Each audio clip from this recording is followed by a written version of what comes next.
तर आज मी तुम्हाला आवळ्याचं लोणचं दाखवणार आहे। तर हे मी कच्चे आवळे होते ते थोडे एक 4-5 दिवस थोडंसं मिठाच्या पाण्यात टाकून ठेवले, म्हणजे काय तर ते थोडे सॉफ्ट होतील, नाहीतर कसे कडक असतात आणि थोडे कडवट पण असतात। मिठाच्या पाण्यात टाकल्यामुळे त्याचा कडवटपणा सुद्धा कमी होतो आणि थोडे सॉफ्ट पण होतात। तर आता मी हे काय करते, हे मी कापून घेते, त्याचे फ्लॅक करते आणि त्याला 1 तास मी उन्हात सुकत ठेवणार आहे आणि त्याच्यानंतर मी जो लोणच्याचा मसाला बनवला तो वापरून मी लोणचं बनवणार आहे। तर अशा प्रकारे मी हे आवळ्याच्या छोट्या छोट्या तुकडे करणार आहे। हे मिठाच्या पाण्यात टाकल्यामुळे काय झालं, तो आवळा सॉफ्ट झालाय आणि त्याचे हे फ्लेक पण निघतात इझिली।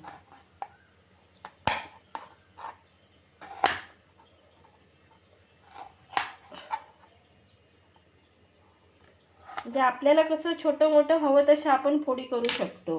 तर अशा मी ह्या फोडी करून घेऊन मी या ताटामध्ये पसरवून 1 तास त्यांना थोडंसं ऊन देणार आहे।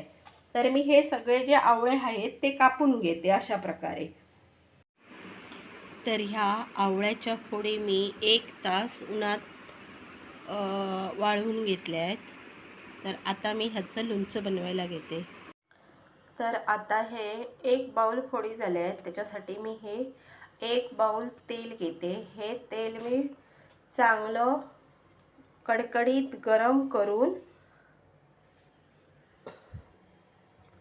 थंड करून घेणार आहे।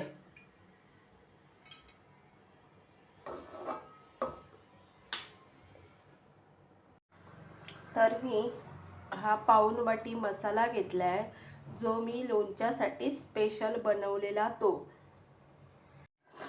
तर या मी 1 बाउल फोडींसाठी हा पाऊण बाउल मसाला घेतलाय। ह्याच्यामध्ये मी अजून काही घालणार नाहीये। तर ह्या फोडींना मी हा मसाला लावून घेते आणि तुम्हाला जर हा मसाला मी कसा बनवला हे पाहायचं असेल तर माझ्या यूट्यूब चॅनलवर त्याचा पूर्णपणे मी व्हिडिओ बनवलेला आहे, तो तुम्ही पाहू शकता। त्यापासून मी करवंदाचं पण लोणचं बनवलं आहे आणि आंब्याचं पण लोणचं बनवलं आहे। तर तुम्ही माझ्या यूट्यूब चॅनलवर जाऊन हा व्हिडिओ पाहू शकता मसाल्याचा।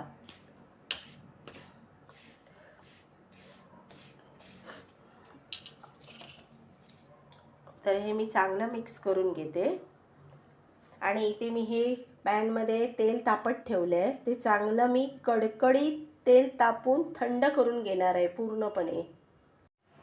तर हे तेल मी गरम करून चांगलं थंड करून घेतलंय। त्याच्यामध्ये हे मी 2 छोटेसे हिंगाचे खडे टाकते आणि हे मी आवळ्याच्या फोडींना जो मसाला लावलाय त्या फोडी सगळ्या मिक्स करून घेते।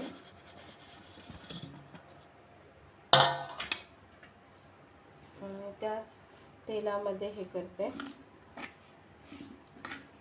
मिक्स करून घेते। त्याच्यामध्ये मिठाचं प्रमाण वगैरे व्यवस्थित आहे, त्याच्यामुळे मीठ वगैरे घालण्याची काही गरज नाही आहे।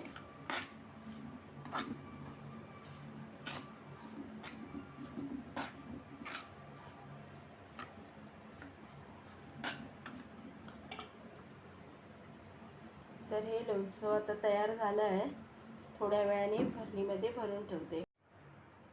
तर अशा प्रकारे माझं हे आवळ्याचं लोणचं तयार झालं आहे।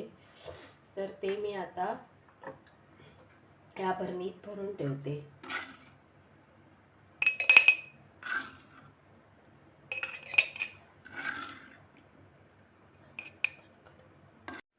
तर अशा प्रकारे हे माझं आवळ्याचं लोणचं तयार झालं आहे।